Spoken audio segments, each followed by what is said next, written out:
Israel's military has released footage of what it says are airstrikes targeting infrastructures used by Hamas in Gaza. Israel increased airstrikes on the Gaza Strip and sealed it off from food, fuel and other supplies on Monday in retaliation for a bloody incursion by Hamas militants as the war's death toll rose to nearly 1,600 on both the sides. Israel hit more than 1,000 targets in Gaza, its military said. So this is the latest breaking news that we are bringing to you right now from the Israel-Gaza conflict. Israel's military has released footage of what it says are airstrikes targeting infrastructures used by Hamas and Gaza.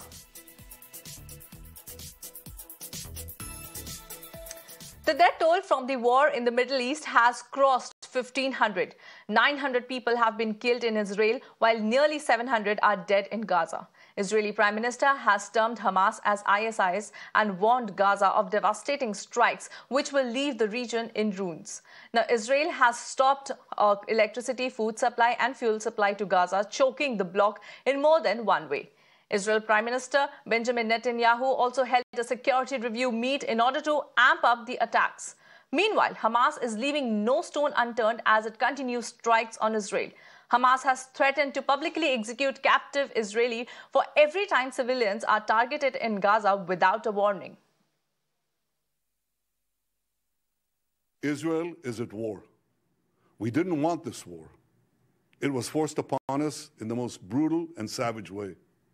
But though Israel didn't start this war, Israel will finish it. Once the Jewish people were stateless. Once the Jewish people were defenseless. No longer. Hamas will understand that by attacking us, they've made a mistake of historic proportions. We will exact a price that will be remembered by them and Israel's other enemies for decades to come. The savage attacks that Hamas perpetrated against innocent Israelis are mind-boggling. What we witnessed 2 days ago is the worst massacre of Israeli civilians in Israel's history. And the magnitude of this loss and the sense of tragedy and mourning that the entire country is feeling right now is overwhelming for everyone. And this is something that we have never experienced before.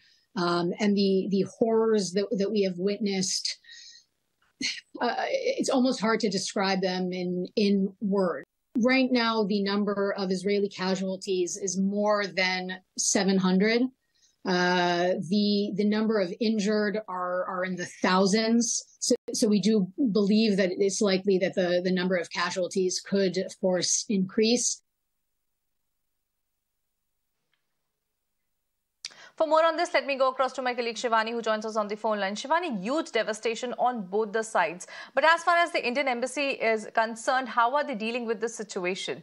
Because they have generated helplines and advisory for the Indians and the students stuck there. But what are the steps they are taking right now?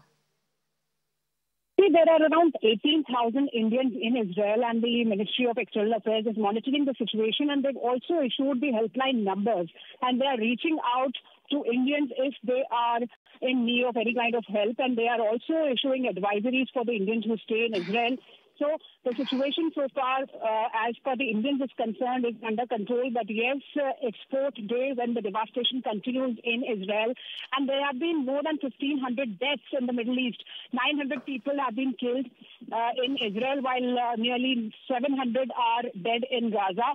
And Israeli Prime Minister has also reviewed the situation, and he's also conveyed a message to the nation that these strikes will not end until Gaza is destroyed.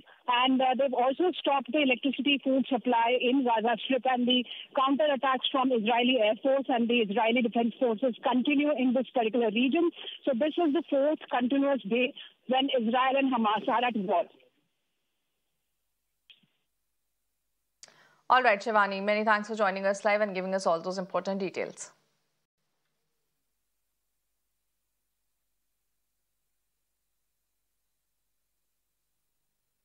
Hamas is a terror organization, a brutal one.